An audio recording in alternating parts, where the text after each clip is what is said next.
Bonsoir amis auditeurs, il est minuit. L'heure où les pensées se font plus lourdes, où les ombres sur le mur semblent prendre vie. Ce soir, nous ne faisons pas qu'évoquer un auteur, nous le convoquons. Nous franchissons le seuil pour un entretien que beaucoup jugeraient impossible. Notre invité est un fantôme fondateur. Sans lui, pas de roman policier, pas d'horreur psychologique, pas de cette littérature qui explore les abîmes. Il est l'architecte du macabre et le maître du suspense rationnel. Edgar Allan Poe.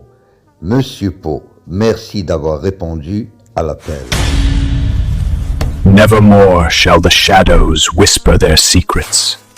L'appel, je n'ai fait qu'entendre le battement d'un cœur obstiné, le vôtre, cherchant à forcer un passage. La seule réponse possible à une invitation si folle est « jamais plus » et pourtant me voici. Commençons par le commencement de la fin. Vos récits, le cœur révélateur, la chute de la maison Usher, sont des machines parfaites à produire de l'horreur. Chaque détail est un rouage. Écriviez-vous avec la froideur d'un horloger ou sous l'emprise de ce démon que vous nommez le génie du cauchemar? De la froideur. Ah, mais la plus grande précision est la sœur jumelle de la plus grande folie. Prenez la construction d'un piège. Sa beauté réside dans sa mécanique. L'horreur, monsieur, n'est pas dans le son ou le spectre, mais dans l'inévitabilité.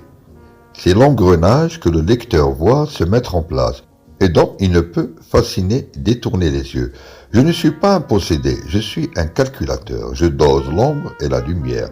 Comme un peintre, l'angoisse doit croître selon une progression géométrique.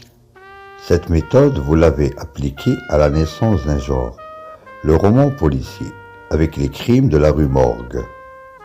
Pourquoi avoir mêlé cette raison pure, incarnée par votre Dupin, à votre univers des ténèbres? L'enquête policière est la métaphore ultime. L'esprit humain, ce labyrinthe, cherche à résoudre l'énigme de sa propre existence. Dupin résout un crime, mais le véritable mystère reste entier. La raison n'est qu'une bougie fragile dans un couloir infini. Elle éclaire quelques pas, juste assez pour apercevoir l'étendue des ténèbres. N'est-ce pas là le vrai frisson? Monsieur Poe, votre vie a été hantée par des pertes tragiques, notamment celle de votre épouse, Virginia. On sent dans vos poèmes, Le Corbeau, Annabel Lee, une douleur si aiguë qu'elle en devient presque surnaturelle. La littérature est-elle un exutoire ou un moyen de perpétuer cette douleur, de la rendre éternelle? Perpétuer? Non, scellé. La douleur, voyez-vous, est un liquide. Elle fuit, se répand, s'évapore. L'écriture est l'urne de Porphyre où je l'ai enfermée. Annabel Lee n'est pas un souvenir, c'est un tombeau de mots. Quant au corbeau, n'est pas une prophétie, c'est un constat. La plus grande terreur n'est pas le monstre sous le lit, mais le vide irrémédiable laissé par un être aimé. L'horreur suprême, mélancolique. Cette mélancolie, cette attirance pour le morbide, vous ont souvent valu d'être caricaturé en poète maudit, ivre et halluciné. Que répondez-vous à cette image? Que l'ivresse la plus commune est celle de l'incompréhension.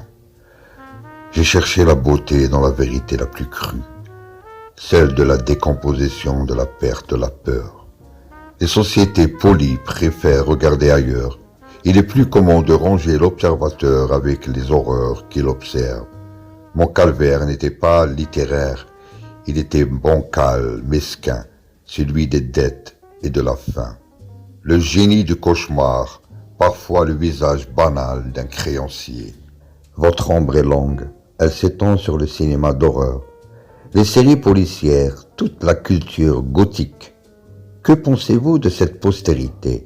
Reconnaissez-vous votre œuvre dans ces adaptations parfois extravagantes? Je reconnais le principe, l'essence, non. Ils ont pris le décor des cryptes, les pâles figures, mais ont souvent oublié la mécanique de l'âme. La mienne consistait à suggérer Le monstre le plus terrible est celui que l'esprit du lecteur construit lui-même, à partir de la semence que je lui ai fournie. La suggestion est un art supérieur à l'exposition. Un dernier conseil pour les écrivains d'aujourd'hui qui voudraient, comme vous, toucher cette corde de l'effroi.